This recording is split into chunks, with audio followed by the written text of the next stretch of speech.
Au centre coule le fleuve de l'eau de la vie, limpide comme du cristal, jaillissant du trône de Dieu et de l'agneau.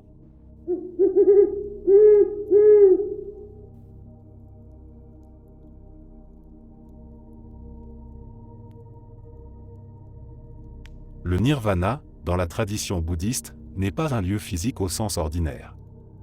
Contrairement aux autres conceptions de paradis, il ne se décrit pas par des paysages ou des constructions célestes. Le nirvana est avant tout un état d'être, un accomplissement spirituel, l'extinction de toute souffrance et de tout attachement. C'est l'aboutissement du chemin bouddhiste, le point final du cycle des renaissances, et la libération ultime de l'illusion. Le mot nirvana signifie littéralement extinction ou souffle éteint, l'image d'une flamme qui s'éteint faute de combustible. Mais ce n'est pas une annihilation ou un néant vide. C'est plutôt la cessation complète de la souffrance, des passions, des désirs et de l'ignorance. Une paix parfaite, sans naissance ni mort, hors du temps et de l'espace. Dans les textes bouddhiques, le nirvana est décrit par la négation de ce qu'il n'est pas, ce n'est ni douleur, ni plaisir, ni forme, ni non-forme. C'est au-delà des concepts dualistes, un état qui échappe au langage et à la pensée ordinaire. Il n'est ni être, ni non-être, ni quelque chose entre les deux. Le Bouddha lui-même a souvent refusé de le définir positivement, pour éviter que ses disciples ne le confondent avec une nouvelle forme d'existence mondaine. Malgré cette inaccessibilité au mot, le nirvana est associé à des qualités profondes, la paix, la liberté, l'immortalité, la sécurité, l'inébranlabilité. C'est le lieu, ou plutôt l'état, où la soif de devenir, la soif d'attachement, la soif de l'existence s'éteignent. Là où la roue des renaissances cesse de tourner, là où le karma n'a plus de prise. Dans certaines écoles bouddhistes, on distingue le nirvana atteint de son vivant, nirvana avec reste, et le nirvana final, atteint à la mort d'un être pleinement éveillé. Le premier correspond à l'extinction des passions et de l'ignorance, tandis que le second marque la libération totale, le départ définitif du cycle des naissances et des morts. Le nirvana n'est pas un paradis au sens de récompense ou de lieu d'agrément. Il dépasse les oppositions entre plaisir et douleur, existence et inexistence. Là où d'autres traditions promettent des palais, des jardins, des festins, le bouddhisme propose la libération de tout ce qui attache l'esprit et le fait souffrir. C'est une liberté radicale, absolue, qui surgit quand l'ego s'efface, quand la perception du « moi » et du « mien » se dissout. Pour le pratiquant bouddhiste, atteindre le nirvana n'est pas fuir le monde mais voir la réalité telle qu'elle est, dépouillée des illusions. C'est réaliser les 4 nobles vérités, que la souffrance existe, qu'elle a une cause, qu'elle peut cesser, et qu'il existe un chemin pour y parvenir, le noble sentier octuple. Par l'éthique, la méditation et la sagesse, l'esprit s'épure, jusqu'à atteindre cette paix silencieuse. Ainsi, le nirvana est l'arrêt de tout devenir, un état inconditionné, sans naissance, sans vieillissement, sans mort. Ceux qui l'ont atteint sont appelés Arahants ou Bouddha. Leur esprit est libre, limpide, inébranlable. Ils ne renaissent plus, car rien n'est laissé pour être repris. Le nirvana est souvent comparé à une mer calme après la tempête, à un feu éteint, à l'espace vide libéré d'obstacles. Ce n'est pas un lieu où l'on entre, mais un état où l'on ne souffre plus, où l'on n'est plus soumis aux illusions de l'ego et du désir. Une paix qui n'est pas l'absence, mais la plénitude.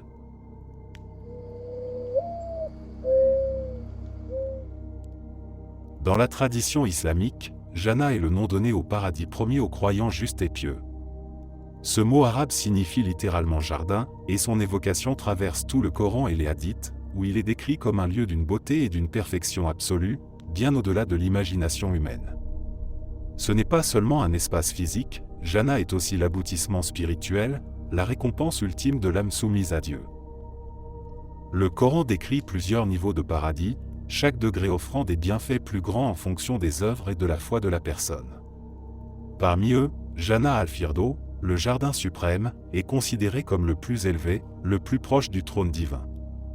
Les habitants de ce rang vivent dans la proximité la plus intime avec Allah, au cœur même de sa miséricorde.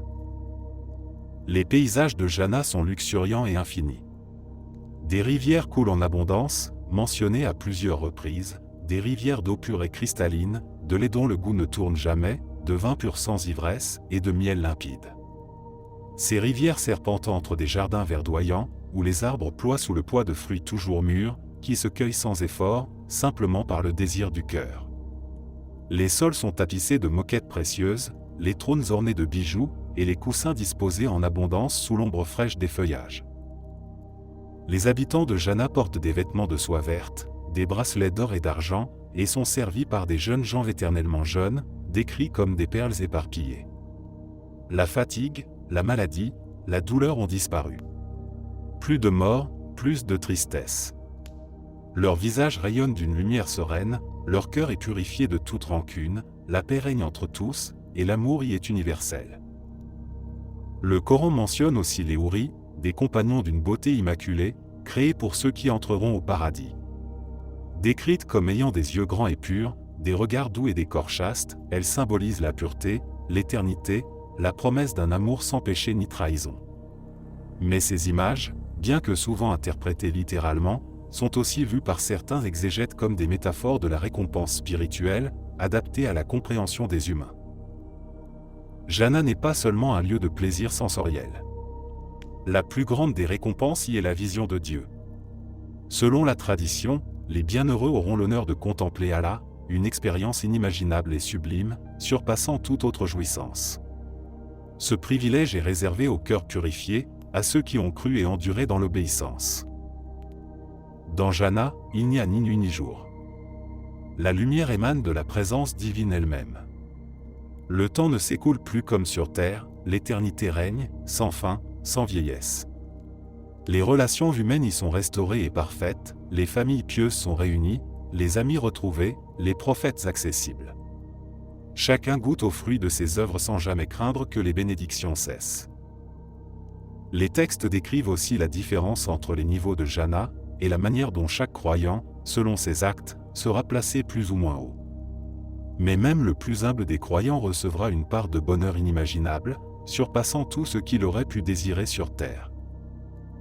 Enfin, Jana est l'antithèse parfaite de l'enfer. Là où Jahannam est feu, souffrance et regret, Jana est fraîcheur, sérénité et accomplissement. C'est l'ultime retour de l'âme vers la paix originelle, la récompense de la foi, et le témoignage de la miséricorde divine, accordée au-delà des mérites humains.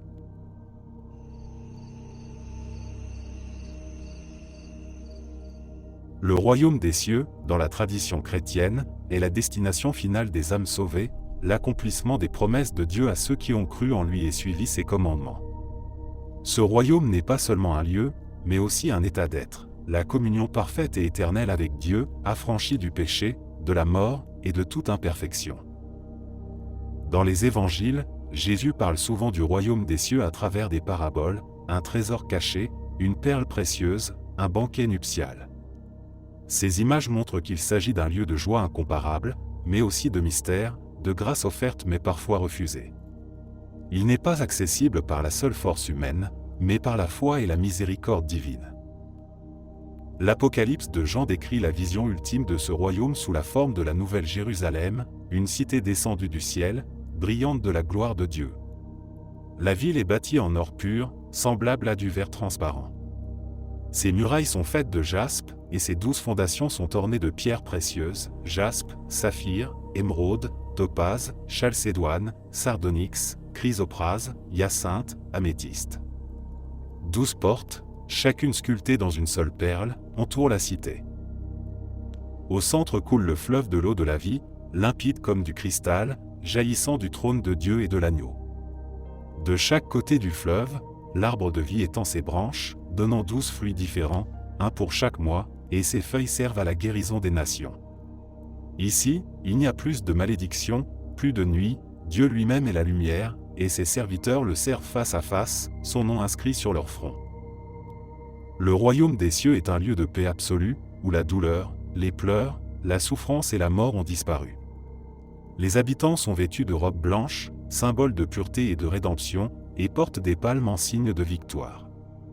Ils chantent sans fin la gloire de Dieu, accompagnés des anges et des anciens, dans une liturgie céleste où la louange ne cesse jamais. Mais au-delà des images glorieuses et symboliques, le royaume des cieux est surtout l'union parfaite avec Dieu, ce que la théologie chrétienne appelle la vision béatifique. Les âmes voient Dieu tel qu'il est, une contemplation directe de sa gloire, qui comble tous les désirs et procure une joie éternelle, surpassant toute expérience terrestre. Cette vision est décrite comme l'accomplissement ultime du cœur humain, car en voyant Dieu, l'âme devient pleinement elle-même, guérie, sanctifiée, pleinement aimée. Le royaume des cieux est aussi un royaume communautaire. Les saints, les martyrs, les apôtres et tous les rachetés y vivent dans une fraternité parfaite, unis sans jalousie ni rivalité, chacun rayonnant de la gloire divine à sa mesure. Les relations humaines y sont restaurées, purifiées de l'égoïsme et du péché, transformées en amour pur. Dans cette cité céleste, la présence de Dieu remplace le temple, nul besoin d'un lieu d'adoration séparé, car Dieu habite directement avec son peuple. C'est un monde réconcilié, où la justice et la paix embrassent, où la création retrouve sa beauté première, libérée de la corruption. Le royaume des cieux n'est pas seulement une récompense future, dans l'enseignement de Jésus, il commence dès maintenant, déjà là mais pas encore pleinement manifesté.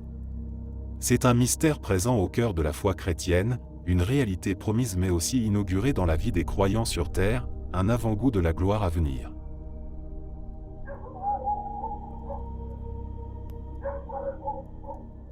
Dans la mythologie celtique irlandaise, Tir na Nog, littéralement la terre de l'éternelle jeunesse, est un royaume enchanté, un paradis situé au-delà de la mer ou dans un autre plan de réalité, où le temps n'a pas de prise, où la jeunesse, la beauté et la joie sont éternelles. C'est un lieu de félicité absolue, un monde d'harmonie, de lumière et de magie, caché aux yeux des mortels mais parfois accessible à ceux que les dieux ou les fées choisissent. Les légendes le décrivent comme une île lointaine, flottant à l'horizon de l'Occident, baignée d'une lumière douce et dorée, où les collines ondulent comme des vagues couvertes de fleurs éternelles.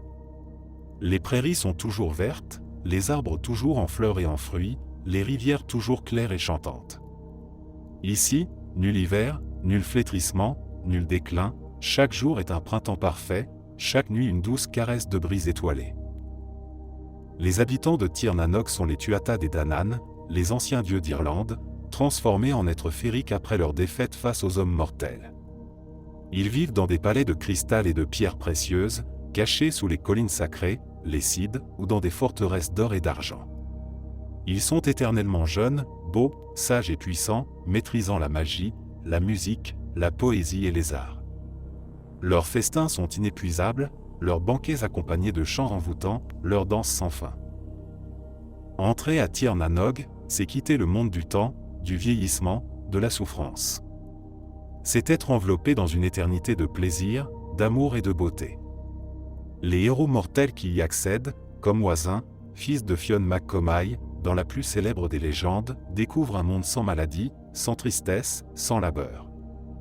Tout désir y est comblé avant même de naître, toute faim rassasiée par la simple pensée. Mais Tir na Nog porte aussi en son cœur une énigme, une mélancolie subtile. Car si le temps n'y s'écoule pas pour ses habitants, il continue de filer inexorablement dans le monde des hommes. Celui qui revient de Tir na Nog découvre souvent un monde changé, ses proches disparus, ses terres oubliées, et lui-même condamné à vieillir en un instant. Ce paradis est donc aussi un lieu d'irréversibilité, d'exil doux mais définitif, une frontière entre l'humain et l'immortel. Dans certaines versions, Tir na Nog n'est pas seulement au-delà de la mer, mais caché dans les brumes, dans les profondeurs d'un lac, ou sous les tertres des anciens. C'est un espace liminal, entre le visible et l'invisible, entre le rêve et la réalité. Seuls ceux que les fées accueillent peuvent y entrer, souvent emmenés sur un cheval blanc magique, traversant les flots sans se mouiller, les vents sans les sentir. Tir na Nog est un paradis de poésie et de mystère, un écho d'un âge d'or oublié, une promesse d'une vie parfaite mais à jamais séparée de la condition humaine. C'est le rêve d'une jeunesse sans fin, d'un amour sans perte, d'une beauté immuable, mais aussi l'avertissement d'un prix à payer pour toute immortalité. Ainsi, Tir na Nog est une terre de féerie et d'éternité, un royaume baigné de lumière douce, peuplé d'êtres immortels dansant et chantant sous les collines magiques, un paradis tendre, fascinant, mais jamais totalement accessible sans renoncer au monde des hommes.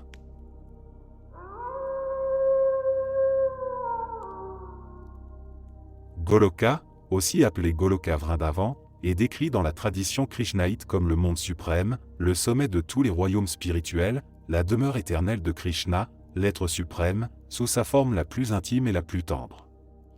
Plus élevé encore que Vaikuntha, Goloka est le royaume de l'amour absolu, un paradis où Dieu ne se manifeste pas comme un roi majestueux ou un juge souverain, mais comme le jeune berger espiègle et aimant, le compagnon des jeux, l'ami, l'amant. Dans les textes des Puranas et des enseignements de la Bhakti, Goloka est représenté comme une immense et magnifique forêt, un jardin infini, vibrant de couleurs, de musique et de parfums. Là, chaque arbre est un kalpavriksha, un arbre à souhait, portant simultanément tous les fruits et toutes les fleurs, exaucant les désirs de l'âme.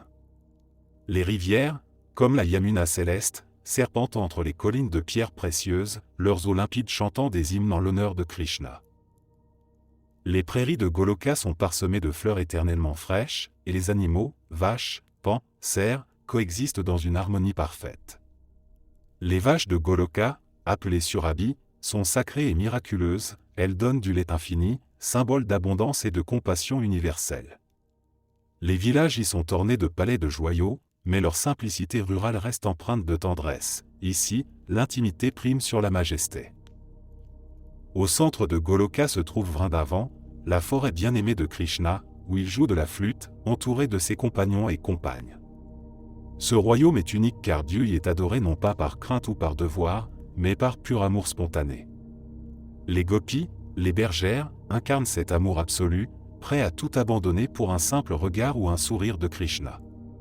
Leur relation avec lui est empreinte de mysticisme, de passion transcendante, d'une quête infinie de proximité, qui dépasse même la relation entre l'âme et Dieu dans les autres royaumes.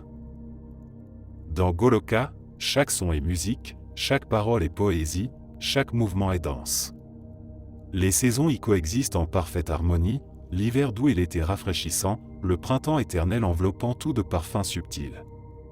Les rires des enfants, les chants des oiseaux, le bruissement des feuilles forment un orchestre naturel, où chaque élément de la création participe à la glorification de Krishna. Contrairement au monde matériel, Goloka est libéré de toute dualité, de toute souffrance, de toute séparation. L'amour entre Krishna et ses dévots n'est jamais interrompu, il est un flux ininterrompu de joie, de jeu, de complicité. Ici, il n'y a ni hiérarchie, ni formalisme, mais une intimité divine profonde où Dieu se rend accessible, proche, ami, frère, amant. Les âmes qui accèdent à Goloka sont celles dont l'amour pur et désintéressé pour Krishna transcende toute autre forme de relation spirituelle. Elles ne cherchent ni la libération, ni les plaisirs célestes, mais simplement être avec lui, le servir, l'aimer, partager ses jeux divins. Leur récompense est la présence même de Krishna, jouant de la flûte sous les arbres, riant parmi ses compagnons, dansant au clair de lune avec ses bien-aimés. Dans les textes comme le Brahma Samhita, Goloka est décrit comme un monde où chaque pas est une danse, chaque mot un chant, chaque action un rituel d'amour. Même les bâtiments sont faits de chintamani, des pierres précieuses transcendantes qui exaucent les désirs les plus profonds de l'âme. Mais ces désirs ne sont plus matériels, ils sont entièrement tournés vers la relation d'amour avec Krishna. Goloka est donc le paradis de l'amour pur, le royaume de la tendresse divine, où la relation entre l'âme et Dieu atteint son expression la plus intime et la plus personnelle. Ce n'est pas un lieu de domination ou de gloire imposante, mais un monde où Dieu se livre entièrement, vulnérable, joueur, aimant, invitant chaque âme à le rejoindre dans une danse éternelle, au-delà du temps, du devoir et de la séparation.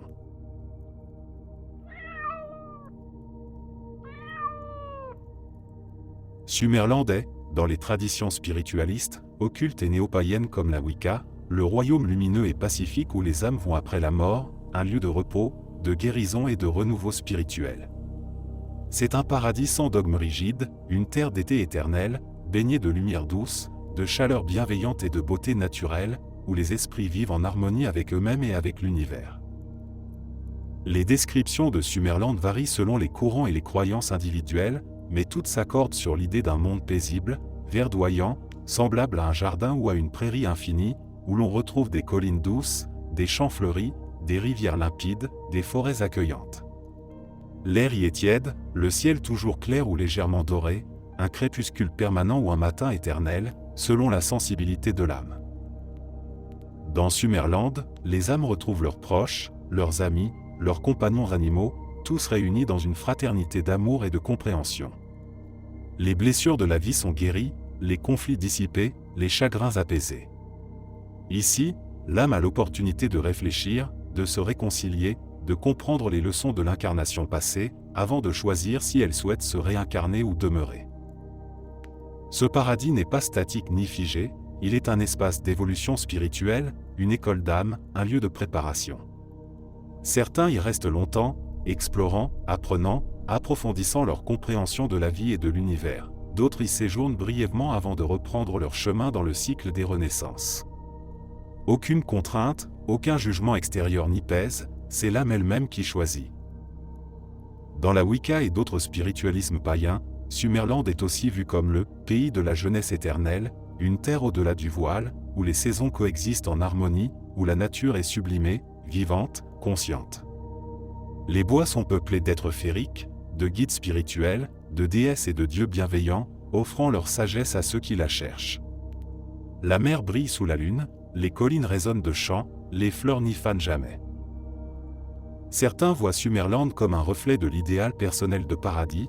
Pour les amoureux de la mer, il sera une plage infinie, pour les poètes, un domaine de brume et de ruines anciennes, pour les jardiniers, un verger éternel. Chaque âme façonne en partie son expérience, dans les limites de l'amour universel et de la beauté essentielle. Summerland est aussi un lieu d'attente avant la réincarnation, dans les croyances où celle-ci est acceptée.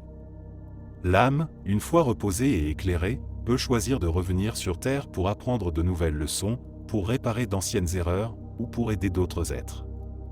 Il n'y a pas de coercition, mais un cycle naturel, une roue de l'expérience qui tourne doucement, guidée par la sagesse intérieure. Contrairement aux enfers ou aux cieux dogmatiques de certaines religions, Summerland n'est ni récompense ni punition. C'est un havre de paix, une parenthèse sacrée, un retour à l'essence profonde de l'âme, où l'amour, la compréhension, la liberté règnent sans contrainte. Là, les âmes dansent, chantent, créent, rêvent, en communion avec la nature et l'univers, dans un été sans fin. Ainsi, Summerland est un paradis tendre et accueillant, un miroir de l'âme libérée des fardeaux, une terre d'amour, de beauté et de renouveau, où la mort n'est qu'une étape paisible, et où l'esprit, enfin libre, goûte à la lumière éternelle de l'été intérieur. Dans la mythologie grecque, Élysium, aussi appelé les Champs Élyséens, est le lieu où résident les âmes des héros, des bienheureux et de ceux choisis par les dieux pour jouir d'un bonheur éternel après leur mort. Ce paradis, distinct du sombre royaume d'Hadès où vont la plupart des défunts, est un domaine de lumière, de paix et de délices, un refuge réservé aux rares mortels honorés par les divinités ou dotés de mérites exceptionnels. Les poètes anciens, d'Homère à Virgile, décrivent Élysium comme une plaine radieuse, baignée d'une lumière douce, où le ciel est toujours clair, où les vents soufflent tièdes et bienveillants, et où la nature elle-même semble immortelle. Là, les champs sont fertiles sans labour ni semence, produisant des moissons éternelles. Les fleurs y éclosent sans fin, les prairies restent toujours vertes, et les arbres plient sous des fruits intarissables. C'est un monde sans douleur, sans maladie, sans peine, où les âmes bienheureuses vivent dans une sérénité parfaite. Elles passent leur temps à chanter, à danser, à festoyer, à converser, revivant leurs plus belles vertus dans un environnement purifié de toute souffrance terrestre. On y célèbre la mémoire des exploits passés, mais sans nostalgie ni regret, dans une joie éternelle où le passé héroïque devient une fête continue. Selon certaines traditions, Élysium est situé au bout du monde, aux confins de l'Occident, près de l'océan, là où le soleil se couche. D'autres le placent dans les profondeurs d'Hadès, mais séparé des ténèbres ordinaires par des rivières ou des murailles invisibles. Quelle que soit sa localisation, Élysium est un lieu d'exception, hors des souffrances ordinaires de l'au-delà. Les habitants d'Élysium ne connaissent ni l'hiver, ni les tourments des enfers. Leurs jours sont bercés par une lumière dorée et un climat tempéré, où les brises océaniques apportent la fraîcheur parfaite. Là, les héros combattants, les poètes inspirés, les justes rois continuent à vivre comme ils le faisaient sur terre, mais libérés des fardeaux, honorés pour l'éternité. Virgile, dans l'Énéide, décrit les champs élyséens comme des vallées verdoyantes, où l'on entend le son des cithars et des lyres, où les athlètes s'exercent encore, les poètes récitent leurs vers, les guerriers rejouent leurs exploits, mais sans compétition ni violence, dans une harmonie parfaite. Tout y est reflet de l'accomplissement, chaque acte une célébration de l'excellence humaine sublimée. Certains récits évoquent aussi une rivière de souvenirs, Mnemosyné, et une rivière d'oubli traversant ces plaines, rappelant que l'âme bienheureuse peut choisir de se souvenir de sa vie passée ou de la laisser derrière elle. Cette possibilité de rester ancrée dans la mémoire ou de se dissoudre dans la paix donne à Elysium une profondeur spirituelle particulière, une forme de liberté éternelle. Elysium n'est cependant pas ouvert à tous. Dans la mythologie grecque, seuls les rares élus, descendants des dieux, héros, poètes, sages ou ceux particulièrement aimés des immortels, y sont admis. Pour la plupart des mortels, l'au-delà demeure dans l'ombre d'Hadès. Mais pour ces privilégiés, Elysium est l'accomplissement suprême, l'honneur posthume, la consécration ultime d'une vie exemplaire. Ainsi, Elysium est un paradis de beauté naturelle et de perfection morale, un lieu où l'humanité trouve son expression la plus noble, où l'excellence, la bravoure et la vertu sont récompensées par une éternité de paix et de gloire. C'est une plaine sans fin, baignée de lumière dorée, où l'esprit, enfin libre, danse au rythme d'une félicité douce et immuable.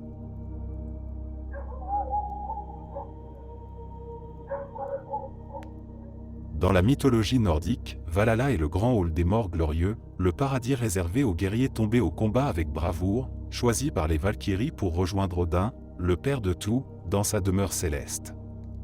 Ce lieu n'est pas un jardin paisible ou un refuge de contemplation, c'est une grande salle d'honneur, un banquet éternel où se mêlent les festins, les combats et les chants héroïques, un paradis taillé à l'image de la vie des guerriers scandinaves. Valhalla se dresse dans Asgard, le royaume des dieux. Sa description dans les Eddas et les sagas peint un bâtiment colossal, aux 540 portes immenses, chacune capable de laisser passer 800 guerriers de front, signe de sa capacité à accueillir une armée sans limite. Les murs sont faits de lances dressées, le toit couvert de boucliers étincelants, et les bancs disposés autour d'interminables tables de pierre. À l'intérieur, la lumière du feu danse sur les armures et les casques, et résonnent les éclats de voix des champions rassemblés. Chaque jour, les Énerjars, les guerriers élus, se livrent à des combats glorieux sur le vaste champ de bataille situé devant le hall. Ils s'affrontent à l'épée, à la hache, au bouclier, dans des joutes féroces où le sang coule et les os se brisent. Mais à la fin du jour, tous ressuscitent, leurs blessures effacées, prêts à partager le festin du soir, dans une fraternité inébranlable. Ces combats quotidiens ne sont pas de la violence gratuite, mais un entraînement éternel pour le jour du Ragnarök, la bataille finale où ils combattront aux côtés d'Odin contre les forces du chaos. Le soir venu, les Énerjars s'installent dans le hall, servis par les Valkyries, ces jeunes femmes divines, à la fois guerrières et hôtesses. On leur apporte la chair du Shrimnir, le sanglier cosmique, qui, chaque nuit, renaît pour être à nouveau dépecé le lendemain. Ils boivent l'hydromel infini tiré des mamelles de la chèvre divine Édrin, dont la liqueur coule sans jamais se tarir. Le banquet est ponctué de chants épiques, de récits d'exploits et de défis joyeux, une célébration sans fin du courage et de l'honneur. Valhalla est un lieu de gloire, de force et de préparation. Ce n'est pas un repos passif, mais une éternelle veille guerrière, où chaque jour rapproche les Énerjars de leur destin ultime. Ils vivent sous le regard d'Odin, dans l'attente solennelle du Ragnarök, sachant que leur existence même trouve son sens dans cet affrontement final. Mais au-delà de l'aspect guerrier, Valhalla est aussi une fraternité sacrée, un rassemblement des âmes courageuses unies par l'honneur et le sacrifice. C'est un paradis où l'on ne renonce pas à l'identité du guerrier, mais où l'on la porte à son apogée. L'absence de peur de la mort, la volonté d'affronter le destin avec bravoure, la solidarité entre compagnons d'armes sont les vertus suprêmes honorées en ces lieux. Contrairement à d'autres visions paradisiaques centrées sur la paix et la contemplation, Valhalla exalte l'action, l'audace, le dépassement. Même au paradis, la lutte continue, non comme une malédiction, mais comme l'expression joyeuse et noble de l'existence humaine affrontant l'inévitable. Ainsi, Valhalla est un paradis forgé dans l'esprit des guerriers nordiques, un lieu où la mort n'est pas la fin, mais un passage vers un royaume où le combat et la camaraderie deviennent éternels, où le courage est récompensé par la gloire perpétuelle, et où l'ombre de la fin du monde donne à chaque jour son intensité.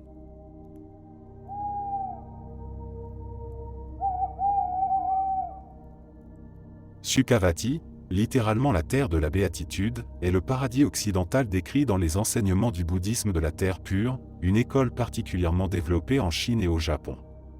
Ce paradis est le domaine du Bouddha Amitabha, le Bouddha de la lumière infinie, qui a juré par ses vœux de sauver tous les êtres sensibles et de leur offrir une renaissance dans sa terre pure. Contrairement au nirvana, qui est une extinction des désirs et des attachements, Sukhavati est un paradis tangible, merveilleusement orné, un lieu intermédiaire parfait où les êtres peuvent continuer leur chemin vers l'éveil, sans les souffrances du monde sansarique. Ce n'est pas une fin en soi, mais une étape ultime vers la libération complète. Dans les textes, Sukhavati est décrit comme un pays magnifique, où la beauté et l'harmonie dépassent toute mesure humaine.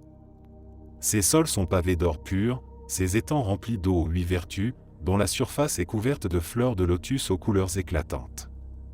Ces lotus ne sont pas de simples plantes, mais des manifestations spirituelles, les êtres renaissent dans ces fleurs, et s'y épanouissent à mesure qu'ils se purifient. Les arbres de Sukhavati sont faits de joyaux précieux, or, argent, lapis-lazuli, cristal, corail, perles, chacun portant des clochettes qui résonnent en sons harmonieux, semblables à l'enseignement du Dharma.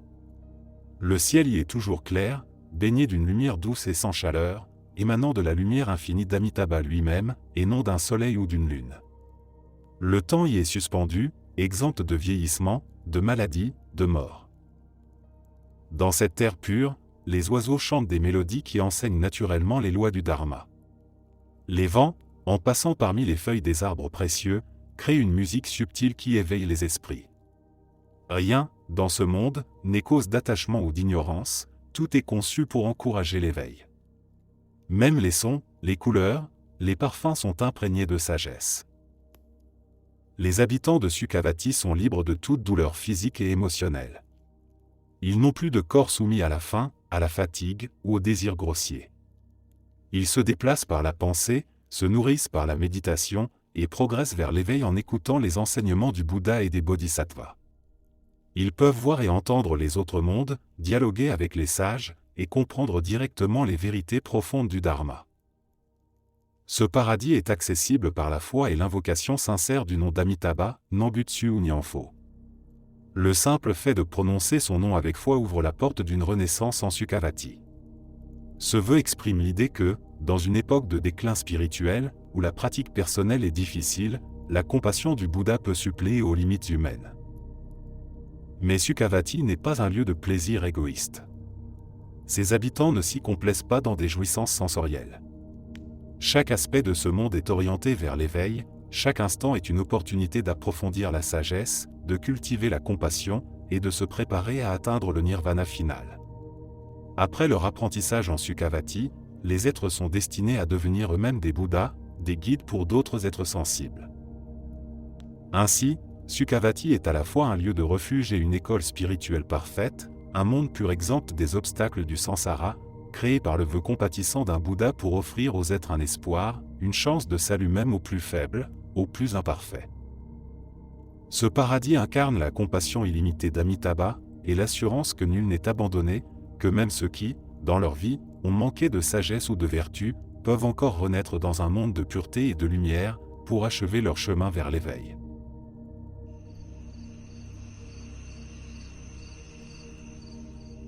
Vaikuntha est décrit dans la tradition vishnouite de l'hindouisme comme le royaume suprême et éternel de Vishnu, le Seigneur préservateur de l'univers. Contrairement à Swarga, royaume temporaire et soumis au karma, Vaikuntha est un monde au-delà du samsara, inaccessible à la destruction, au changement ou au temps. C'est un domaine intemporel, infini, incorruptible, le siège de la félicité parfaite et de la présence divine. Les textes puraniques et védiques le dépeignent comme un monde d'une beauté inimaginable, où tout est composé d'énergie spirituelle pure, appelée Satchiyananda, l'existence éternelle, la conscience absolue, et la béatitude suprême. Les palais de Vaikuntha sont construits en pierres précieuses transcendantes, étincelant d'un éclat que les joyaux terrestres ne sauraient égaler. Les jardins y sont bordés de kalpavriksha, des arbres des vœux capables d'exaucer les désirs les plus purs, et leurs fruits et fleurs diffusent des parfums enivrants, tout en chantant les gloires du Seigneur. Au cœur de ce royaume, Vishnu siège sur le trône de serpent Anantashesha, le serpent cosmique aux 1000 têtes, flottant sur l'océan de lait. À ses côtés se tient Lakshmi, la déesse de la fortune et de la prospérité, incarnant la grâce éternelle. Autour d'eux, les serviteurs dévoués, les Vaikunta VSIS vivent dans l'adoration constante, baignés de la lumière émanant du corps même de Vishnu, une lumière qui ne brûle ni n'aveugle, mais enveloppe de paix et de réconfort. Dans Vaikunta, il n'existe aucune trace de peur, de colère, d'envie ou de souffrance. Les âmes y sont libérées de l'ego, de l'ignorance, de l'illusion. Elles vivent dans des formes spirituelles éternelles, rayonnant d'une beauté indescriptible, sans vieillesse, sans maladie, sans déclin. Les relations entre les habitants sont tissées de pure amitié, d'amour désintéressé et de service joyeux au Seigneur. Les textes décrivent des cités resplendissantes, des rivières de nectar, des chants célestes, où chaque son est un mantra, chaque mouvement une danse divine. Les oiseaux, les fleurs, les arbres, les pierres elles-mêmes glorifient le nom de Vishnu. Rien, dans ce royaume, n'est séparé de la conscience divine, tout est conscient, vibrant, animé d'un amour pur et éternel. Vaikunta est aussi le monde où la dualité cesse. Il n'y a plus de différence entre le sujet et l'objet, entre l'adorant et l'adoré, l'âme entre en communion avec Dieu tout en restant unique, savourant une relation personnelle et intime avec Vishnu, sans se fondre dans une abstraction impersonnelle. C'est la synthèse parfaite entre l'unité et la multiplicité.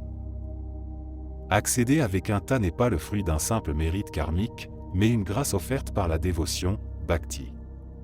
Ce n'est pas par les rituels seuls, ni par l'austérité, mais par l'amour sincère, le souvenir constant de Vishnu et la soumission joyeuse à sa volonté que l'âme accède à cette demeure. Selon les traditions, même un instant de véritable amour pur pour Dieu peut ouvrir la porte de Vaikunta. Contrairement au monde matériel, Vaikunta n'est jamais détruit lors des dissolutions cosmiques. Alors que les univers matériels naissent et meurent dans les cycles de Brahma, Vaikunta reste immuable, hors du temps et de l'espace relatif. Il est parfois comparé à l'océan sans rivage, où les vagues de l'amour divin s'élèvent sans cesse, jamais interrompues. Les Écritures disent qu'en Vaikunta, chaque pas est une danse, chaque parole est un chant, chaque regard est plein d'amour. Les habitants vivent dans une adoration constante, mais non contrainte, leur dévotion est spontanée, joyeuse, nourrie par la vision directe du Seigneur, éternellement jeune, magnifiquement ornée de guirlandes, de joyaux et d'attributs royaux. Vaikunta est donc bien plus qu'un paradis de plaisir, c'est un état d'amour pur, une existence spirituelle consciente, un royaume où l'âme, libérée de l'illusion, goûte à la félicité d'être avec son bien-aimé Seigneur pour l'éternité. C'est l'aboutissement du chemin de la dévotion, la récompense suprême du cœur aimant, le foyer véritable de l'âme.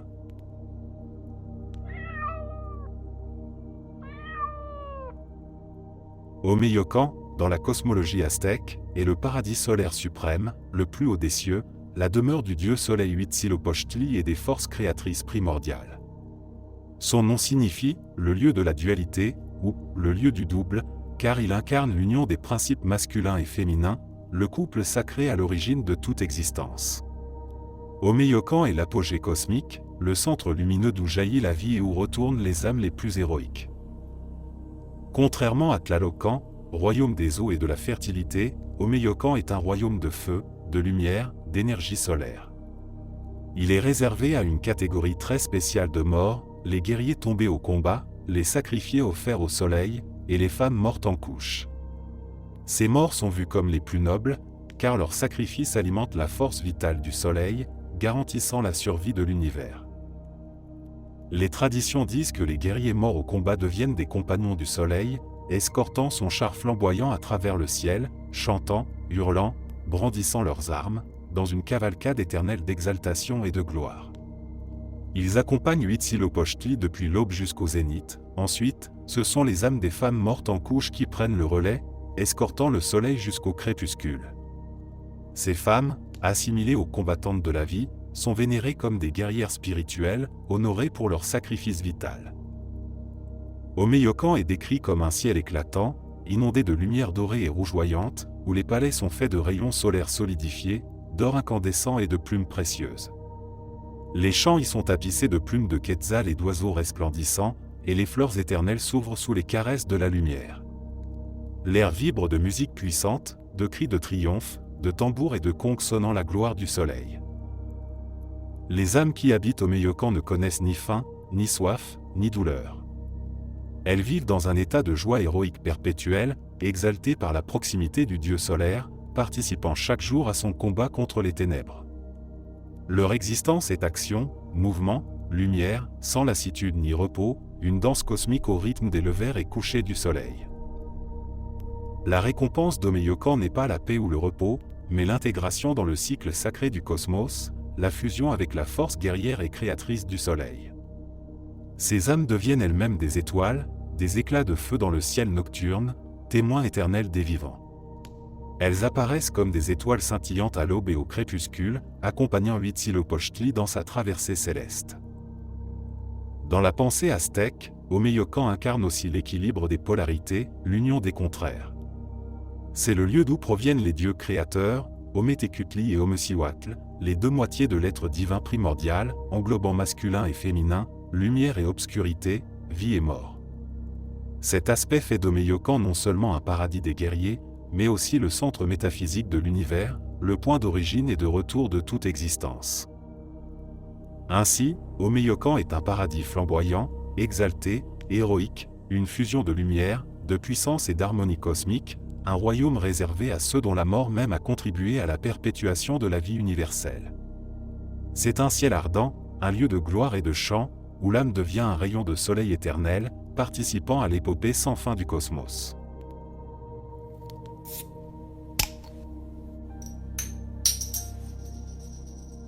Dans la mythologie égyptienne, Aru, souvent traduit par le chant de roseau, est le paradis ultime, le royaume béni où résident les âmes des justes après la mort. Situé aux confins de l'Ouest, au-delà de l'horizon où le soleil se couche, ce lieu incarne l'idéal de la vie éternelle pour l'ancien Égyptien, une continuation parfaite et magnifiée de l'existence terrestre. Aru est décrit comme un vaste champ fertile, traversé de canaux d'eau douce, bordé de roselières luxuriantes, parsemé d'îles verdoyantes. Les moissons y sont abondantes et infinies, les épis de blé y poussent jusqu'à la taille d'un homme, et les récoltes se renouvellent d'elles-mêmes.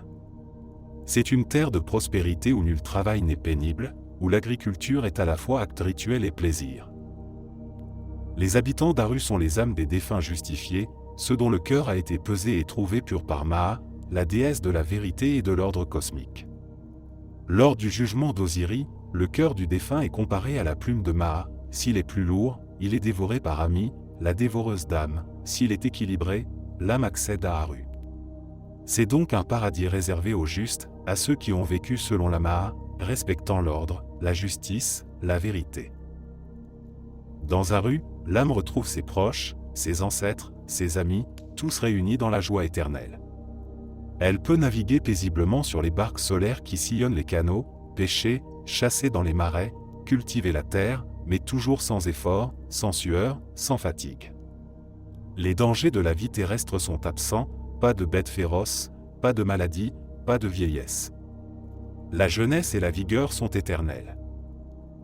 Le paysage d'Aru est dominé par les roseaux qui ondulent doucement sous la brise divine, des champs dorés baignés de la lumière du soleil couchant.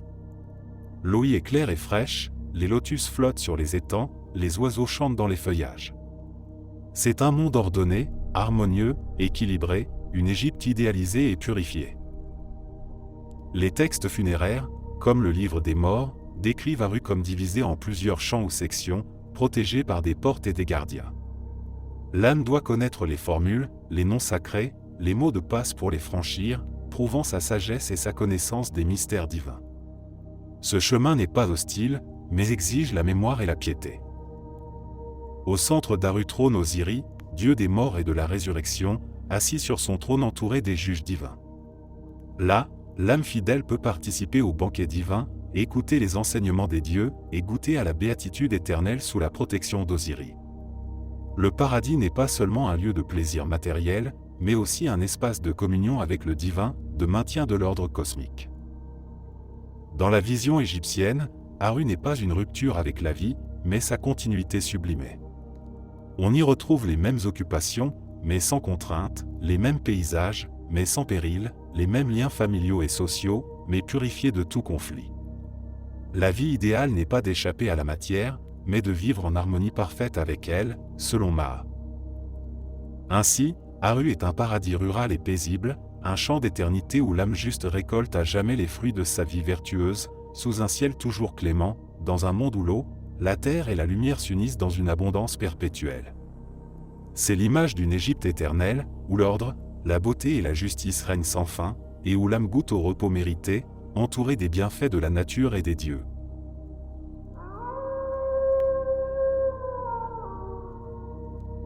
Swarga Loka, dans la tradition hindoue, est l'un des 7 lokas ou plans d'existence, et désigne le paradis temporaire réservé aux âmes vertueuses.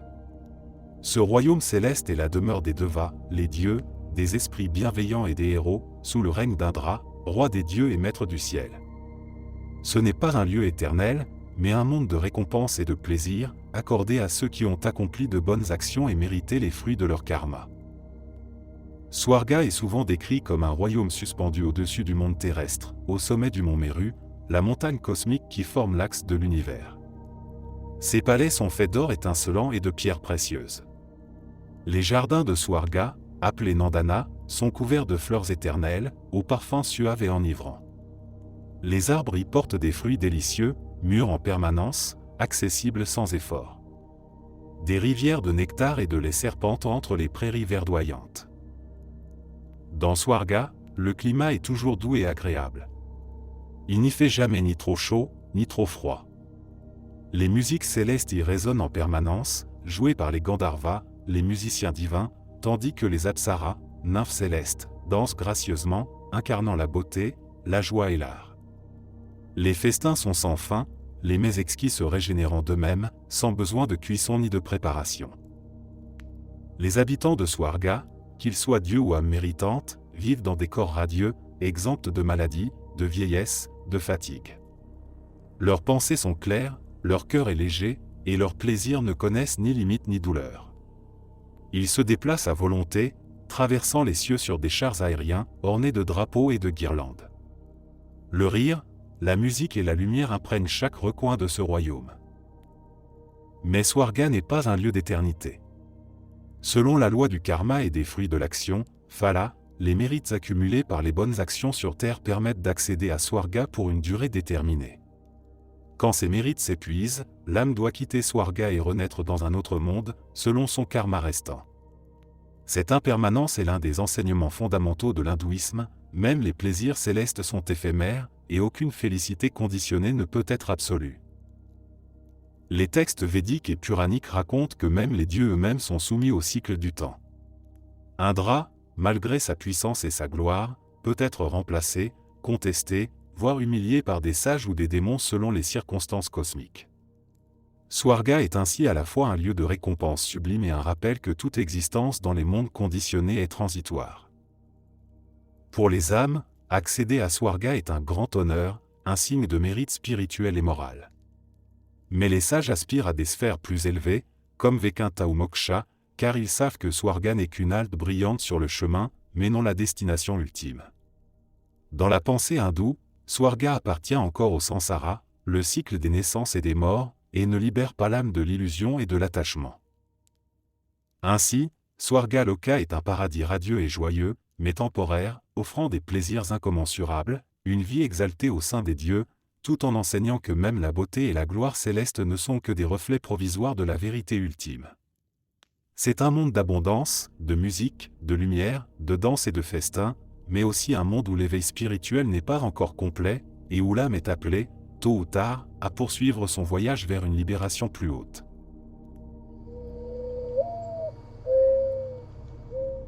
Dans le bouddhisme tibétain, le Bodhi Mandala désigne un domaine pur, un royaume éveillé, une sphère d'existence transcendante où réside un Bouddha ou un Bodhisattva pleinement illuminé. Ces terres pures ne sont pas des paradis de plaisir sensoriel, mais des environnements spirituels parfaits, spécialement conçus pour permettre aux âmes d'avancer plus facilement vers l'éveil. Parmi ces mandalas célestes, le plus célèbre est le chant de la grande béatitude présidé par Amitabha, mais chaque Bouddha ou Bodhisattva possède son propre mandala. Le Bodhi Mandala est à la fois un espace extérieur et une carte intérieure de l'esprit éveillé, un lieu où la réalité ultime est perçue directement, sans les voiles de l'ignorance. Le Bodhi Mandala est souvent représenté comme un palais de lumière rayonnante, entouré de jardins infinis, de lotus éclatants, d'étangs miroitants, où les couleurs ne sont pas simplement visibles, mais vibrantes, vivantes, imprégnées de conscience. Les bâtiments sont faits de joyaux, de lapis-lazuli, d'or, de cristal, mais ces matières ne sont pas inertes, elles sont manifestations de la sagesse et de la compassion même. Dans ce royaume pur, chaque son est un mantra, chaque souffle un souffle de sagesse, chaque goutte d'eau un nectar d'immortalité. Les oiseaux, les fleurs, les nuages eux-mêmes récitent les enseignements du Dharma. Rien n'est séparé de la conscience éveillée, tout est expression directe de la vacuité et de la compassion infinie.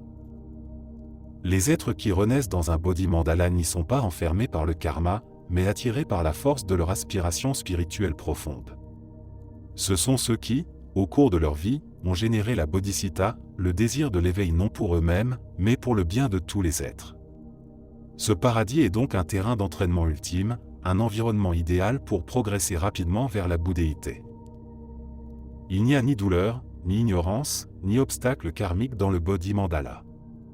Les enseignements y sont omniprésents, les maîtres illuminés enseignent directement, les symboles se révèlent sans effort, les méditations s'approfondissent naturellement. L'esprit est stable, clair, joyeux, tourné uniquement vers la réalisation de la vérité ultime. Contrairement à un paradis statique, le Bodhi Mandala est un lieu de transformation dynamique. Les âmes y continuent leur chemin, jusqu'à ce qu'elles atteignent elles-mêmes l'éveil parfait. Alors, elles peuvent choisir de rester pour enseigner aux autres, ou de revenir dans le samsara, guidées par la compassion, pour aider d'autres êtres à se libérer. Le Bodhi Mandala n'est pas une récompense, mais une opportunité offerte par les mérites accumulés et la foi sincère.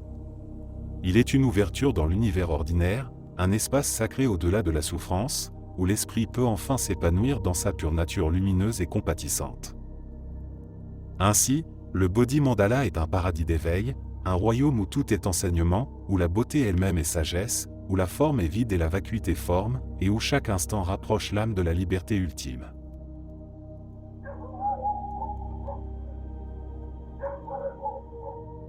Folkvangr est l'autre grand paradis des guerriers dans la mythologie nordique, un domaine céleste qui partage avec Valhalla l'honneur d'accueillir les âmes des valeureux morts au combat. Mais contrairement à Valhalla, où Odin règne en maître, Folkvangr appartient à Freyja, la déesse de l'amour, de la fertilité, mais aussi de la guerre et de la mort. Ce lieu incarne une facette plus douce, plus mystérieuse, plus équilibrée de l'au-delà guerrier. Le nom Folkvangr signifie littéralement « chant du peuple » ou « chant des armées ». Les textes anciens disent que la moitié des guerriers tués au combat vont à Freyja, l'autre moitié à Odin. Ainsi, elle partage le droit d'accueillir les héros avec le Père de tout, une preuve de son pouvoir immense et souvent sous-estimé. Les traditions décrivent Folkvangr comme une vaste plaine lumineuse et fertile, couverte de prairies verdoyantes, de fleurs sauvages et d'arbres majestueux. C'est un lieu où la beauté naturelle rivalise avec la paix qui y règne. Là, les guerriers vivent entourés de la nature éternelle, dans une harmonie parfaite entre la force et la tendresse. Contrairement au caractère martial de Valhalla, Folkvangr offre une sérénité après la bataille, un repos glorieux mais apaisé, sans l'âpreté des combats quotidiens. Au cœur de Folkvangr se trouve Sessrumnir, la grande salle de Freyja, dont le nom signifie salle aux nombreux sièges. Cette demeure immense accueille les âmes choisies, et symbolise l'hospitalité divine, l'accueil chaleureux et l'honneur réservé aux héros. Là, les guerriers festoient, échangent des récits de bravoure, mais dans une ambiance moins belliqueuse, plus fraternelle et intime que celle de Valhalla. Dans Folkvangr, les plaisirs sensuels et esthétiques sont valorisés. Les guerriers y retrouvent la jeunesse et la vigueur, mais aussi la capacité d'apprécier la beauté, l'amour, la musique, la poésie. Freyja, déesse associée à la fertilité et aux passions, offre à ses hôtes une forme de récompense complète, qui célèbre non seulement leur courage mais aussi leur humanité, leur capacité à aimer, à jouir de la vie et de ses plaisirs. Certains mythes suggèrent que les guerriers choisis par Freyja sont ceux qui ont combattu avec une passion ardente, un courage imprégné d'émotion, ou une beauté d'âme particulière. Leur bravoure n'est pas seulement militaire, mais aussi morale, romantique, noble dans l'intention comme dans l'acte. Contrairement à Valhalla, où les guerriers se préparent activement au Ragnarök par des combats quotidiens, Folkvangr est un lieu de repos définitif. Ceux qui y entrent ne sont pas appelés à reprendre les armes lors de la bataille finale, leur rôle a été accompli, et leur récompense est une paix immortelle sous la bienveillance de Freyja. Ce paradis reflète donc la dualité de Freja elle-même, déesse de la guerre et de l'amour, de la mort et de la vie, du combat et de la fécondité. Folkvangr est un sanctuaire où ces forces contraires s'unissent, où l'âme peut à la fois honorer ses exploits et goûter au plaisir de la beauté, de l'amour et de la paix. Ainsi, Folkvangr est un paradis doux et héroïque, une vaste plaine baignée de lumière, où les guerriers élus par Freja vivent dans une joie tranquille, honorés pour leur courage et choyés dans une éternité de beauté et de paix, sous le regard d'une déesse à la fois redoutable et bienveillante.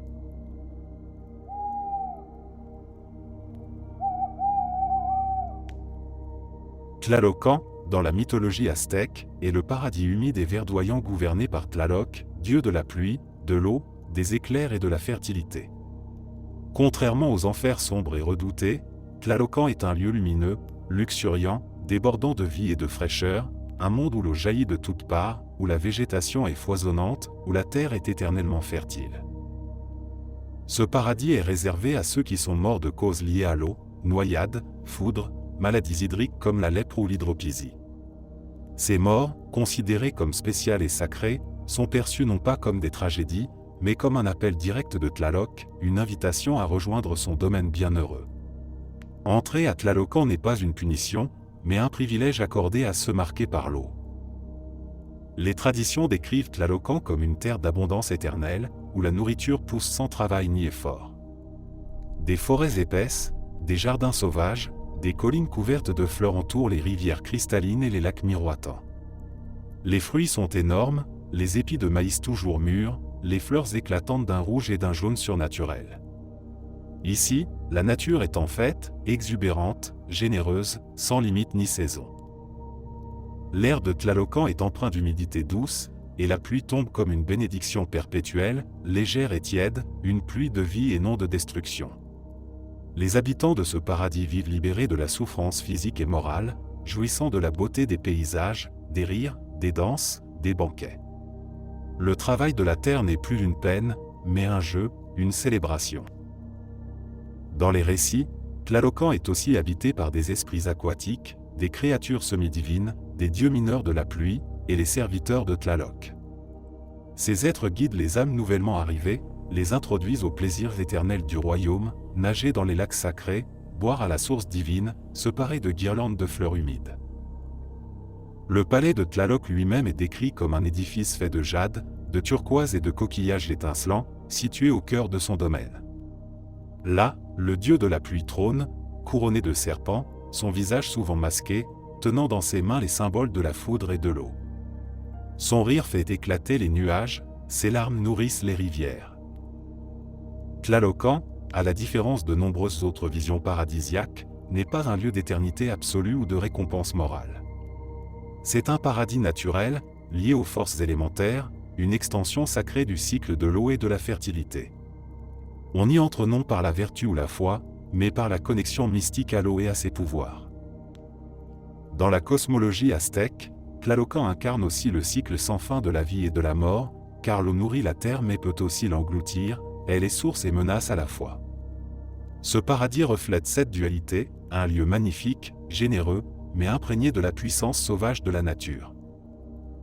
Ainsi, Tlalocan est un paradis des eaux, un jardin éternel sous la pluie bénie, un sanctuaire de fécondité, de plaisir terrestre sublimé, où l'âme fusionne avec les forces vitales de la nature, chantant, riant, dansant parmi les torrents et les cascades, dans la joie insouciante d'une abondance infinie.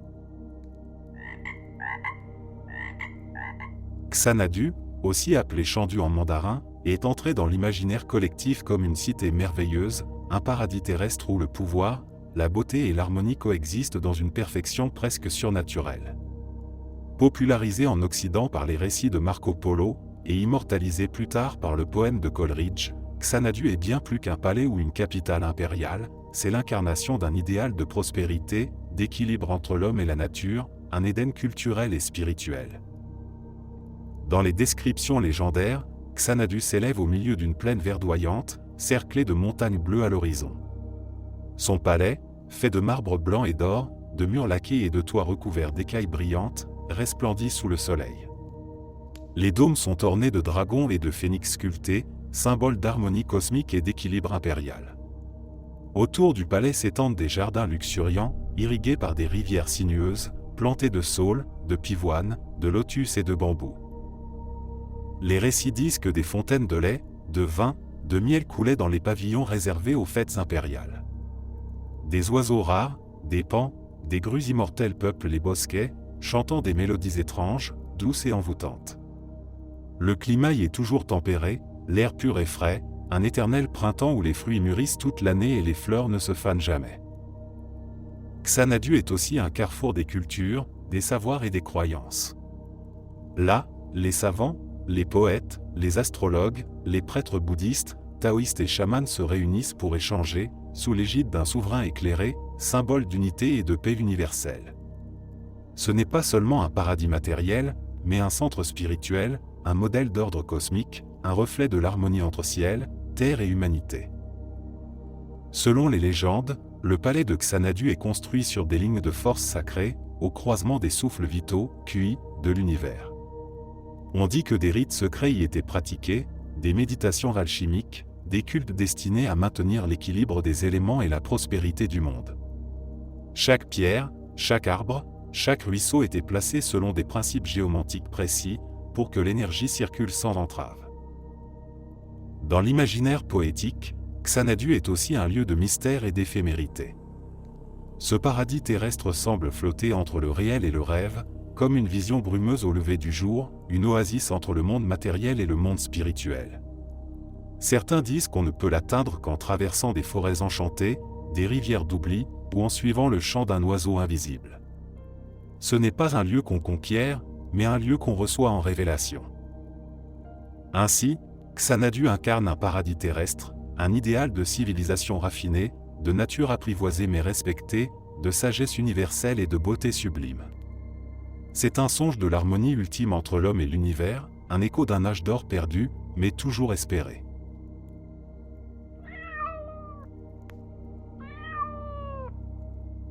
Dans le sikhisme, le concept de paradis n'est pas celui d'un lieu physique de plaisir sensoriel, ni même d'un royaume céleste distinct où les âmes résident après la mort.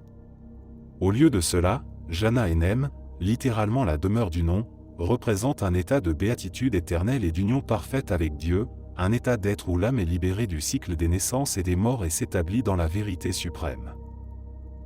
Les enseignements du gourou Granth Sahib, l'écriture sacrée du sikhisme, décrivent cette demeure comme un état intérieur de paix, de joie, d'amour et de conscience divine, atteint par la méditation sur le nom de Dieu et par la grâce divine. Ce n'est pas un lieu extérieur qu'on atteint après la mort, c'est une réalisation spirituelle possible même dans cette vie, une fusion de l'âme individuelle avec l'âme universelle. Dans cette vision, Jana Enem est un royaume sans frontières, au-delà du temps, de l'espace et de la dualité. C'est l'état de Mukti, où l'ego a disparu, où l'âme cesse de se percevoir comme séparée, et où tout devient la manifestation du divin. Ce paradis n'est pas orné de palais, de rivières de miel ou de jardins luxuriants, il est fait de lumière intérieure, de vérité, de sérénité absolue. Les textes parlent de l'océan d'une âme, un flot infini de conscience divine où l'âme se baigne, s'immerge, jusqu'à s'y dissoudre.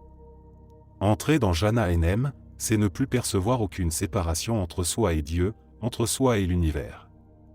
C'est voir la divinité partout, en toute créature, en chaque brise, en chaque fleur, en chaque souffle. Les âmes libérées de l'illusionné de l'attachement vivent dans cet état de félicité non affecté par la souffrance, le désir ou la peur. Elles ne renaissent plus, elles ne sont plus soumises aux fluctuations du karma. Leur existence devient louange perpétuelle, conscience perpétuelle, amour perpétuel. Ce n'est pas un paradis de jouissance matérielle, mais un paradis de conscience pure, de relation intime avec l'un. Dans les hymnes des gourous, ce paradis est comparé à un jardin intérieur, à une forteresse invincible, à un océan paisible. Il est silencieux et vibrant, vide et plein, infini et intime à la fois. Il n'y a ni naissance, ni mort, ni chagrin, ni joie conditionnée, il n'y a que Satnam, le nom-vérité, résonnant à jamais. L'accès à Jana Enem n'est pas garanti par des rituels, des sacrifices ou des pèlerinages, il est offert par l'amour sincère de Dieu, par le service désintéressé, par la méditation constante sur le nom, et par la grâce divine. Chaque être humain y est potentiellement invité, car Dieu est proche de tous, au-dedans de tous. Mais seule l'âme purifiée de l'ego et de l'attachement peut s'y établir pleinement. Ainsi, Jana Enlil n'est pas un paradis lointain mais une réalité spirituelle immédiate, toujours présente, mais voilée par l'ignorance. C'est le retour à la maison, la fin du voyage, l'union de l'âme avec sa source, dans une lumière sans ombre, une joie sans cause, un amour sans fin.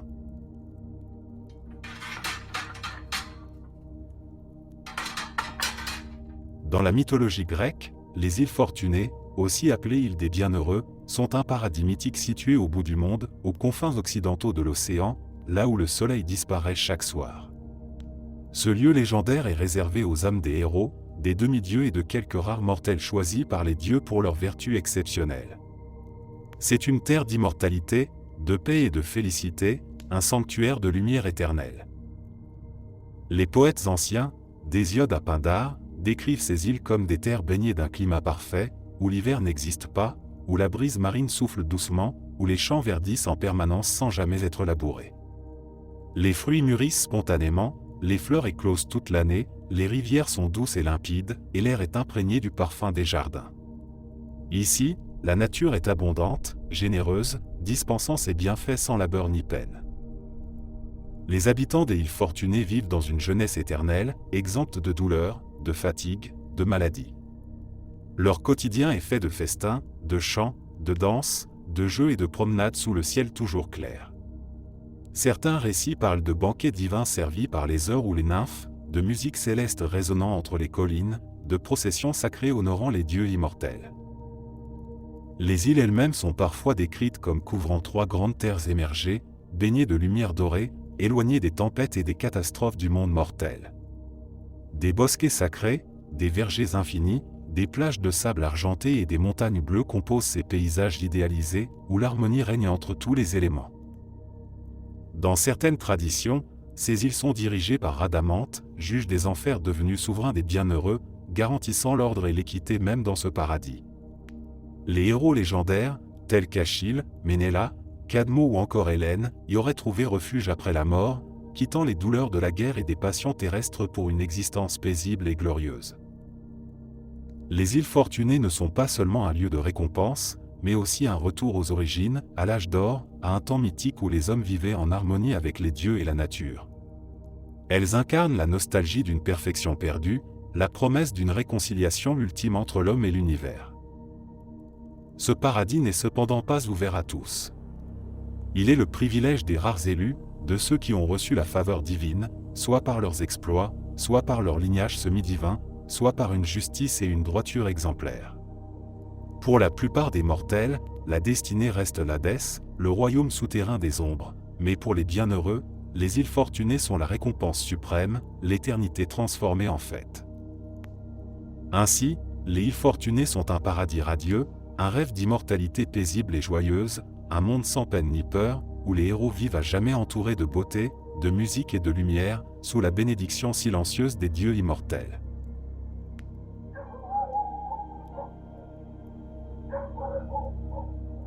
Dans la cosmologie chrétienne médiévale, le ciel empyré est le plus haut des cieux, la demeure de Dieu, des anges et des âmes bienheureuses, un royaume au-delà des sphères physiques, au-delà même des étoiles fixes.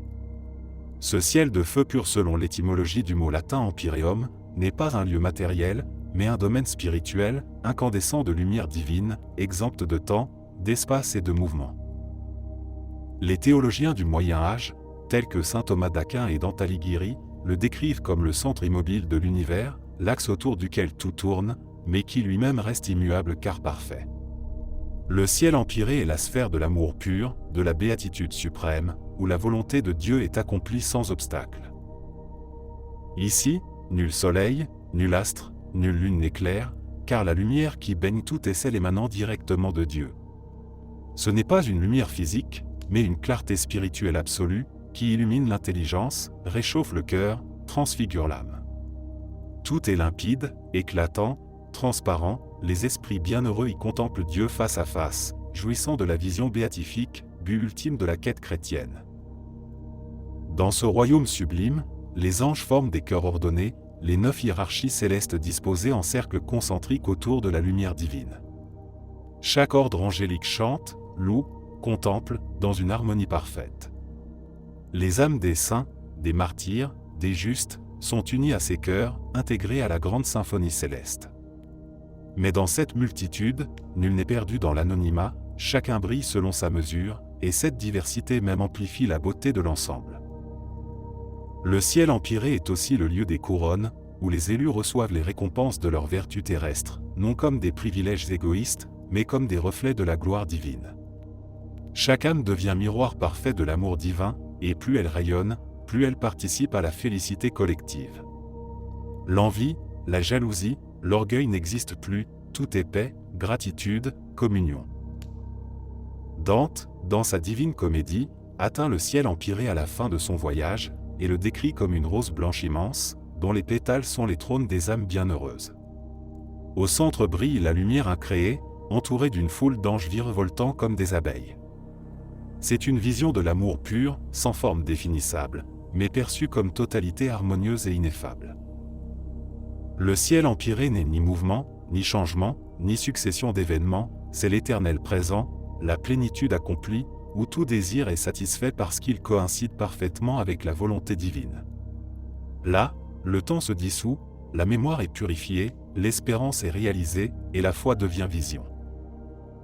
Ainsi, le ciel empyré est le sommet de la cosmologie chrétienne médiévale, un paradis pur, incorruptible, intemporel, où l'âme trouve son repos en Dieu, non dans l'inactivité, mais dans la contemplation active, la louange infinie et la communion parfaite avec l'amour éternel. Merci d'être resté jusqu'à la fin. N'oubliez pas d'aimer la vidéo, de vous abonner et de partager vos propres histoires en commentaire. On se retrouve demain à la même heure devant ce feu.